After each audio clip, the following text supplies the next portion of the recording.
Sa ibang balita, pagsasaayos ng flood control project sa lungsod ng Parañaque, iniinspeksyon na ni DPWH Secretary Vince Dizon. Pagkupa naman ng baha sa may SLEX, mas mabilis na umano ngayon. Pero hakbang ng pamahalaan, di pa natatapos. Si JM Thompson sa sentro ng balita. Matapos sa mga pag-ulan nitong mga nakaraang araw, naramdaman na ng ilan nating mga kababayan ang pagbaha sa kani-kanilang mga lugar. Dito nasubok ang mga flood control project na patuloy inaayos ng Department of Public Works and Highways o DPWH.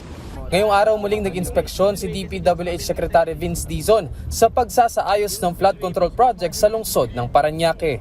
Sa kahabaan ng Dr. Arcadio A. Santos Avenue, matagal ng problema ang baha. Ang tricycle driver na si Johnson, mahigit 2 dekada nang namamasada kung saan madalas bumabaha. Anya, nababawasan ng kanilang kita sa tuwing bumabaha sa kanilang lugar. Mahirap po kasi di kami makapagbiyahe ng maayos kasi dito sa dumadaan mula entrance hanggang exit dito sa loob ng Manila Memorial Park, dito dumadaan yung mga motorista. Siyempre hindi kami makasalubong, magkakaroon ng disgrasya. Kaya napakalaking epekto ng baha na yan sa amin.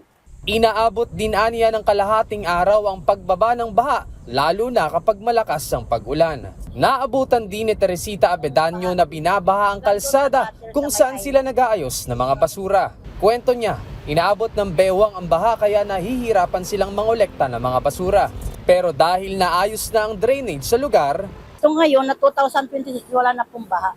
malaking bahagi naman ng pagbaha ang Villanueva Creek sa loob ng Manila Memorial Park, kung saan hindi gumagalaw ang tubig dahil sa mga basurang nakabara. Kaugnay rito, parehong sitwasyon ang dinaranas ng mga residente sa Barangay Munuok dahil sa lagay ng Dungalo Creek.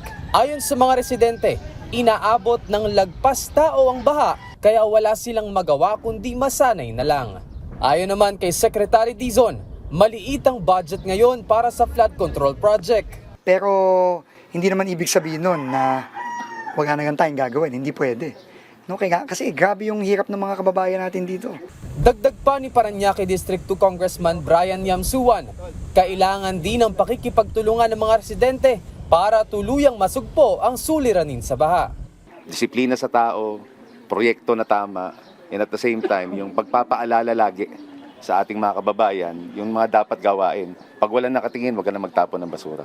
Samantala, matatandaang mabilis na bumaha sa South Luzon Expressway o SLEX Bikutan nitong nakaraang Sabado. Ayon sa DPWH, kumpara noong nakaraang nasa 1 oras ang tinatagal para ito'y humupa, ngayon ay nasa 30 minuto na lamang. Ganun pa man, agad namang nakipag-ugnayan ng ahensya sa San Miguel Corporation para magsagawa ng declogging sa lugar. Binigyan din naman ni Secretary Vince Dizon na nakatulong ang ilang flood control project na siyang nagpabilis ng paghupa ng baha. Nitong nakaraang lang, umulan nitong nakaraang weekend, nakita na natin na kahit papano merong tayong nakikitang magandang nangyayari. So ang kailangan lang talaga, tuloy-tuloy lang yung gagawin natin. JM Thompson para sa Pambansang TV sa Bagong Pilipinas.